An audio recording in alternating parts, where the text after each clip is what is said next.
show last night. You got a show again tonight in New York. Does that bother your voice at all to do hours of interviews in between shows?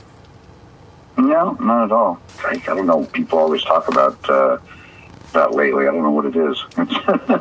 It's not a problem at all. Yeah, you hear some vocalists say they don't like to talk at all in between shows, and it's never been a thing with me. I've never worn like neck scarves and that kind of thing either, you know. So I wanted to get into your new project, Sweet Oblivion, a little bit here.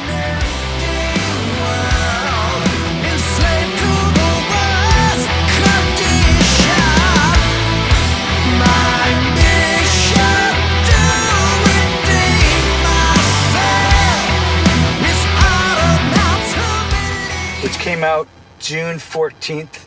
This record does a really unique thing where it sounds instantly comfortable and instantly recognizable, but yet still sounds fresh and current. It's got a really cohesive group of songs. As far as the writing process on this, how far along were these songs? Was this record when you came on board? Well, it's kind of an interesting story.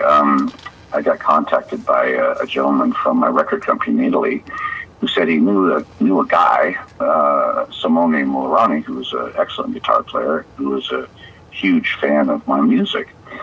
And he thought that it would be kind of fun to put the two of us together to see if, you know, we could do something together.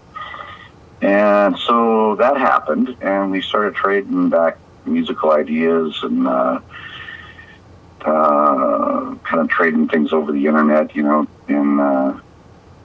In time, we came up with the album. And the funny thing about, or unique thing about this record, I think, is it was all, you know, recorded and mixed and written over the internet without us having ever been in the same room, you know, which is cool. It's a really neat way of doing it, very 21st century, you know.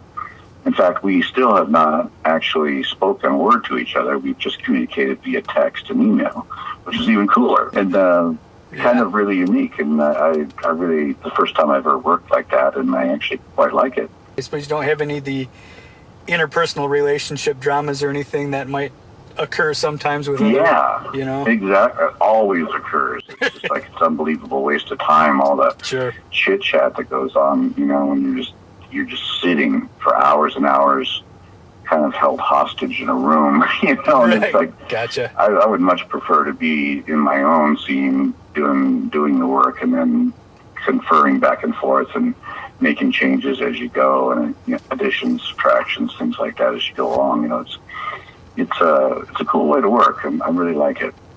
So then, both you and Simone both contributed musically and lyrically. Yeah. Okay. Mm-hmm. Now, when you do a song, when you're recording a song that has somebody else's lyrics, do you ever find it difficult to kind of find your place, find the proper emotion and energy? And do you have to kind of make sure those lyrics really connect with you in some way to be able to make it convincing? Yeah, I think so. I think that's important. Yeah. You tend to sort of make it your own thing, you know. At least I do. That's kind of the way I've always worked. Right, like change some phrasing or change some words around. Yeah. Mm-hmm. Were you at all reticent taking the Sweet Oblivion project, kind of getting musically back into that lane, knowing that many of your fans will undoubtedly kind of want you to stay in the same musical space once again? Well, you know, my roots of what I do. Yeah. Has always been into, you know, heavy rock, heavy metal music, you know. Right. That's what I've always done. And what I've done over time is, you know, sort of revamp some of those old ideas and modernize the delivery and bring in, you know, more 20th century, I guess late 20th century, early 21st century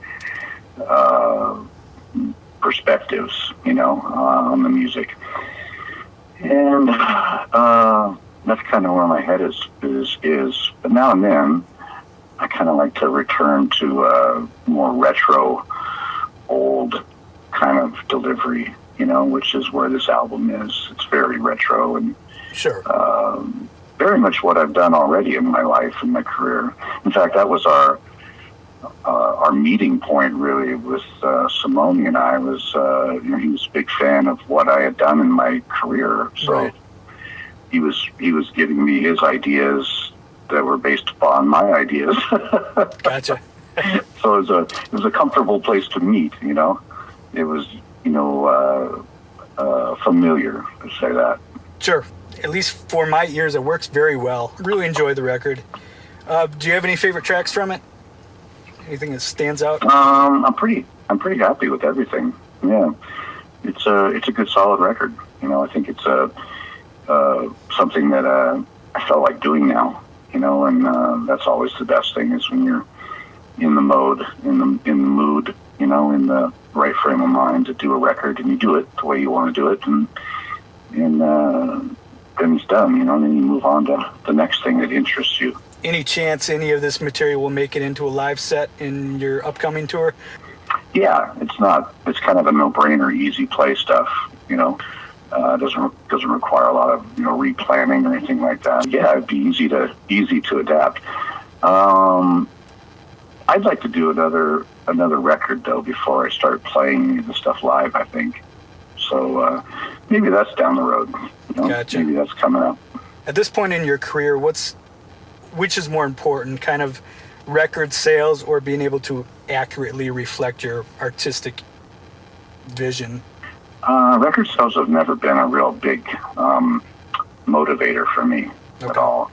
Mainly because I never know what it is that's going to sell. Right. I don't do it for that reason. So,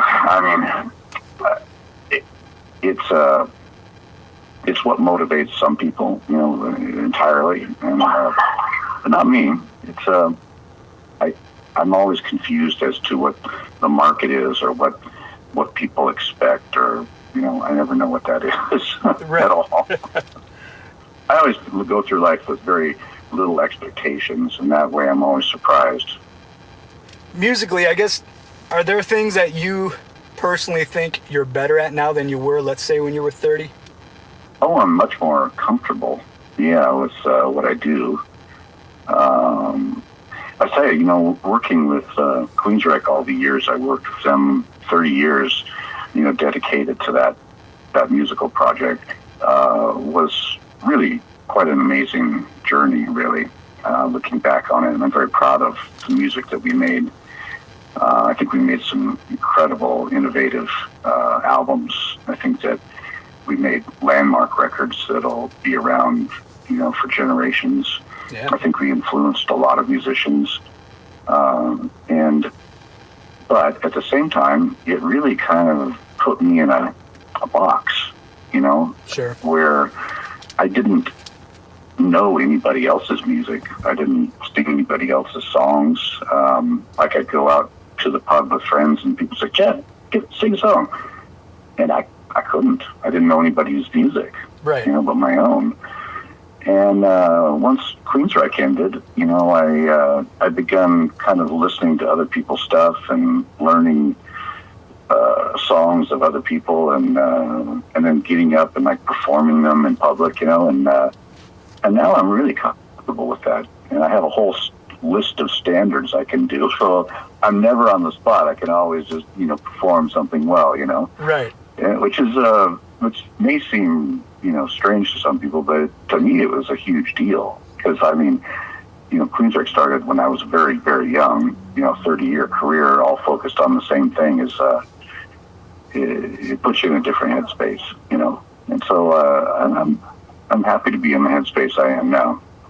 Now, going back to Queensryche very briefly, is there a record or two, let's say after the original lineup, so after Here in the Now Frontier, in kind of that era, that really stands out to you as being maybe really strong and perhaps overlooked? For me, Dedicated to Chaos had some really cool stuff, had a lot of really cool stuff going on under the mix that it took you many listens to catch on to, that I just really enjoyed. I was just curious if there's any of that material that kind of stood above.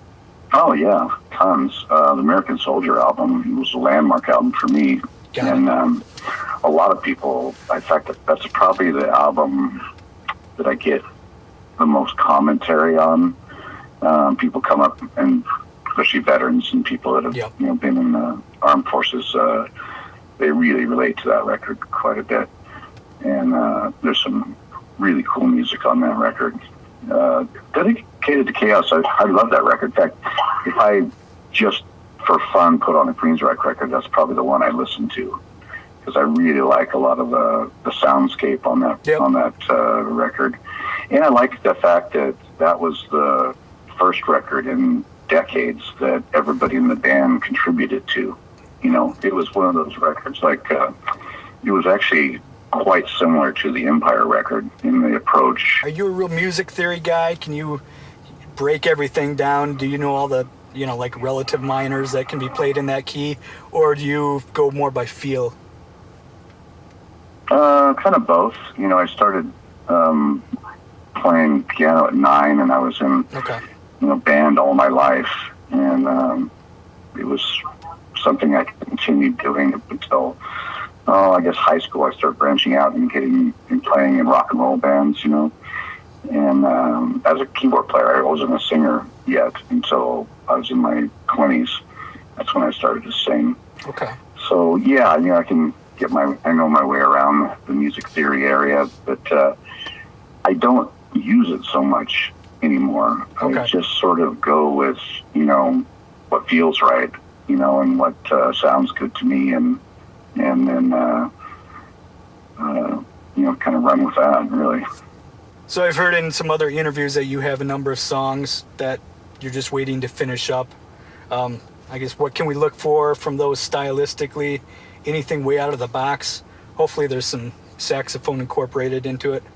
I just felt that was an underappreciated element of your game. The sax. I just thought it was well done. Oh, thank you. Yep. Yeah. I've got a lot of material waiting to find a home. It's just a real interesting time right now.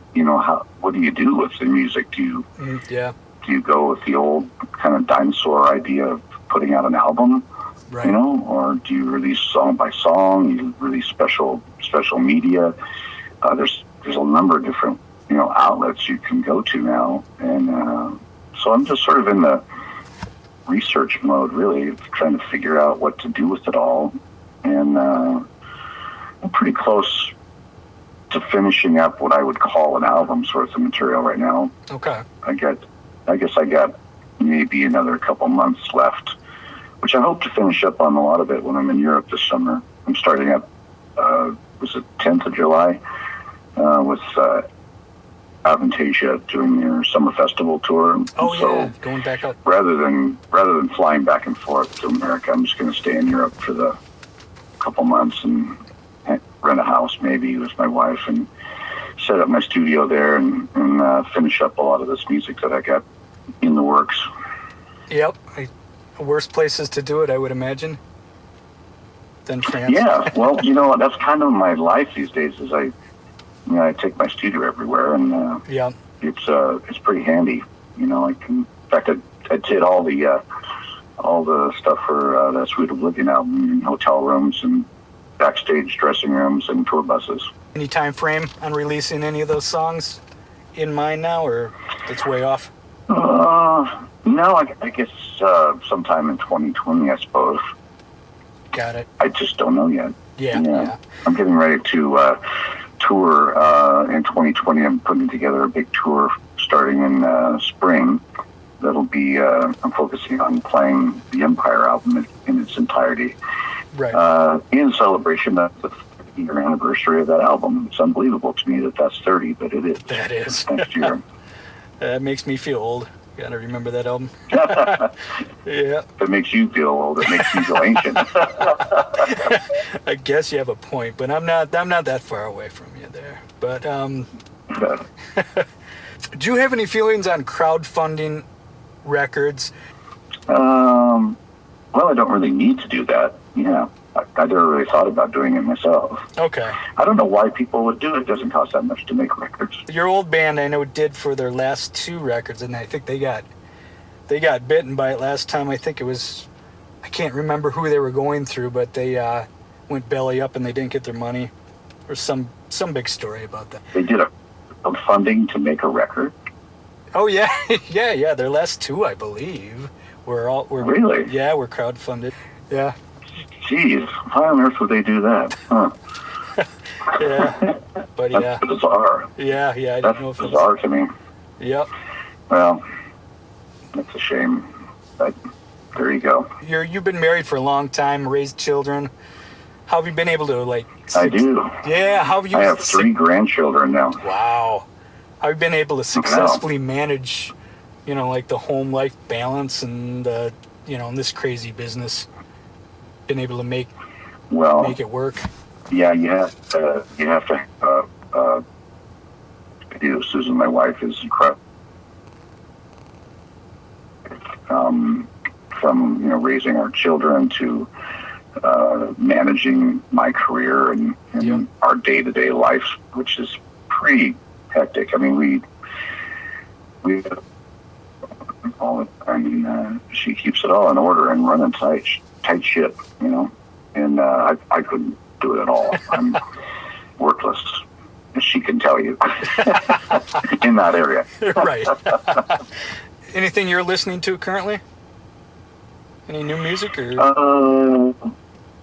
Well, my guitar player turned me onto this band a couple of years ago called Bring Me Horizon, and I quite like a lot of their new stuff that they're doing. Oh yeah. They kind of take kind of like heavy guitars and mix it with kind of really cool modern drum sounds and keyboard sounds, and it's well written stuff just with really catchy melodies and kind of a real attitude, Yeah. Really like what they're doing.